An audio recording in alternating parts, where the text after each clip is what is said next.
Break के बाद हाजिर हूं। चलिए खबरें जरा हटके के सिलसिले को फिर से आगे बढ़ाते हैं।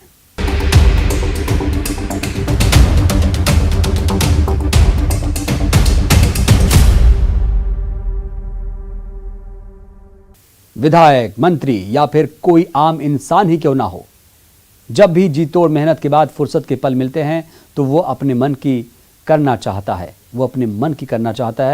वो काम करना चाहता है जिससे मन और तन दोनों को सुकून मिले।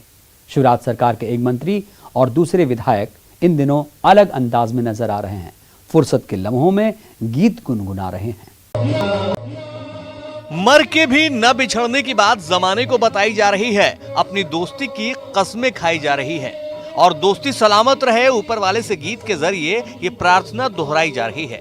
एक दूसरे के दिल में रहने की बात भी सुनाई जा रही है। इनमें से एक हैं प्रदेश के जल संसाधन मंत्री बृजेंद्र यादव, तो वहीं दूसरे हैं उनके इलाके के जाने माने विधायक जजपाल सिंह। दोनों अपनी मस्ती में मगन गीत गुनगुना रहे हैं और जमाने को बता रहे हैं कि जमाना चाहे लाख दुश्मन बन जाए, लेकिन दोस्ताना कोरोना की दूसरी लहर धीमी पड़ी तो फुर्सत के लम्हों में दोनों अपनी ही धुन में खो गए। और अब जबकि संकट टल गया और थोड़ी राहत मिली तो फिर संगीत को सुकून का साधन बना लिया। फिर क्या था, जनता के बीच जब इनकी जोड़ी वाला संगीत में वीडियो पहुंचा तो इसकी खूब सराहना हो रही है। समीर द्विवेदी, न्यूज़ 18, अशोकनगर।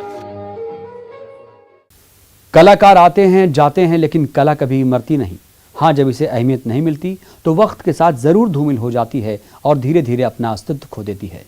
कभी राजस्थान की आत्मा मानी जाने वाली कठपुतली कला भी समय के साथ खत्म ना हो जाए।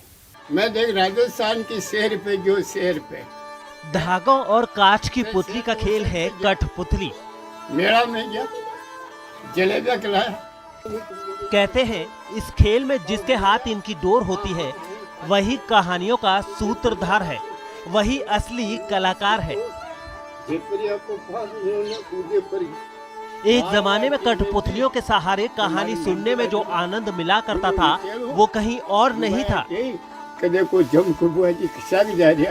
लेकिन पहले टीवी और अब मोबाइल ने इन कठपुतलियों का खेल बिगाड़ कर रख दिया है। साथ ही कठपुतलियों का खेल दिखाने वाले कलाकार भी अब उस हाल में पहुंच गए हैं जहां उनके पास ये काम छोड़ने के अलावा कोई और रास्ता नहीं बचा है। कला आज विकसित है क्योंकि कलाकार को इसमें रोजी रोजगार नहीं है। इस जिले में मैं अकेला कलाकार हूँ। मैं भी इसको छोड़ने में करीब आ चुका हूँ। ये चित्तौड़गढ़ के रहने वाले रामेश्वर लाल गर्ग हैं और दुख की बात ये है कि ये चित्तौड़गढ़ में कठपुतली का खेल दिखाने वाले अकेले कलाकार हैं। हालांकि अब भी ये चाहते हैं कि ये कला जीवित रहे, इसके लिए वो फ्री में भी कठपुतली का खेल सिखाने को तैयार हैं। कला इस जिले में अस्त है, अतः मैं चाहता हूँ कि इस कला को कोई प्रोत्साहन मिले और कोई अगर सीखना चाहे तो मेरे आए, मैं उसको सिखाऊंगा। कठपुतली का खेल सदियों पुराना है।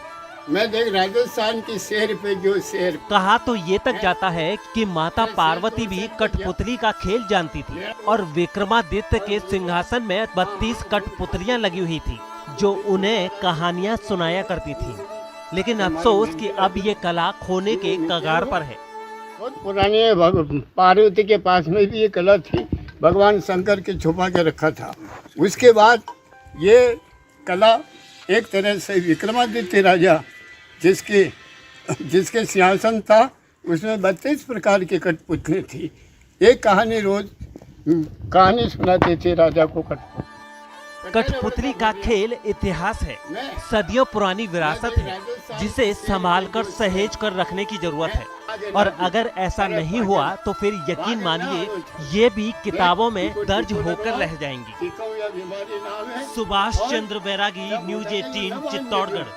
कई मास्क लगाओ ने तो आपने बीमारी ना आवे, ध्यान रख लो। तो खबरें जरा हटके में आज के लिए बस इतना ही। पूरी टीम को दीजिए इजाजत। नमस्कार।